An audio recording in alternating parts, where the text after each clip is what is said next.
বন্ধুরা, কেমন আছো সকলে? আমার এখানে মধ্য পশ্চিম আমেরিকায় এখন 21শে মে সকাল 8:14। আমার উড়োখুড়ো কথা আজকে শুরু করলাম।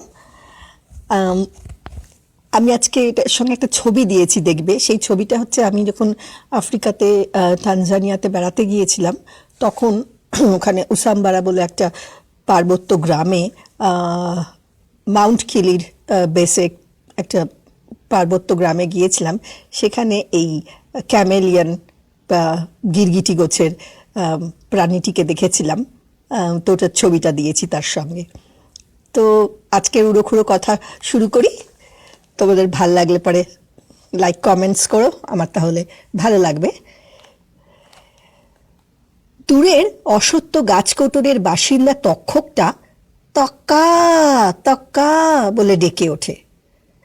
এক নিঝুম দুপুরে ওই তক্ষকটাকে খুব কাছ থেকে চুপি চুপি দেখেছি আমি। ওটার পিঠটা কেমন নীলচে ধূসর রঙের, আর শরীর জুড়ে লাল আর সাদাটে ধূসর ফোঁটা ফোঁটা। পিঠের ফোঁটাগুলো বেশ কটা সরু সরু সারিতে আশেপাশে সাজানো। ওর লেজের রং গাঢ় নীল, আর সাদাটে রঙের গোল গোল রিং পরপর গায়ের ওপর আঁকা রয়েছে। মাথাটা বেশ বড়সড়, নাকের ডগাটা চোখা। লাইলি বলে, খবরদার ওর চোখের দিকে তাকিও না, যেন তোমায় সঙ্গে সঙ্গে পাথর করে দেবে। তোর যত সব বুজরুকি। আমি তো তাকিয়েছিলাম ওই সেদিনই, ওই দুপুরবেলায় যখন দেখলাম চোখগুলো বেশ বড় বড়, আর চোখের মণিটা না যেন খুব অদ্ভুত দেখতে, যেন এক ফালি চকচকে একটা কাস্তে। না না, ছোট্ট, এই এতটুকু, আঙুলের নখের মতো এক ফালি চাঁদ। ও, আর লেজটা কি লম্বা! নাকের ডগা থেকে পা পর্যন্ত শরীরটা যতখানি, লেজটাও যেন প্রায় ততটাই লম্বা। আর একটু নোয়ানো থাকে লেজটা। তক্ষকটা মনে হয় জোয়ান বয়সী।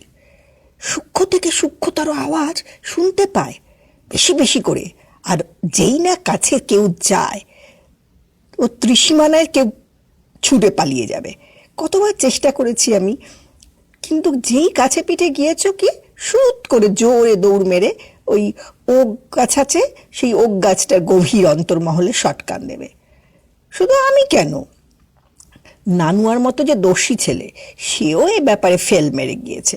তা সেদিন বোধহয় আমার কপালটা দারুণ ভালো ছিল, তাই মহারাজের ঝলক দর্শন হয়েছিল। লক্ষ্য করিনি, শুকনো ঝরা পাতার উপর পা পড়ে গিয়েছিল তো, ওইতেই যা একটু মচমচ শব্দ হয়েছিল, ব্যাস অমনি বিদঘুটে ডাক দিয়েই এক ছুটতে পগার পার। কি সাংঘাতিক সে ডাক রে বাবা! প্রথমে কক কক কক কক, তারপর বেশ কয়েকবার তক্কা তক্কা। উহ, কি যে গা ছমছম করছিল!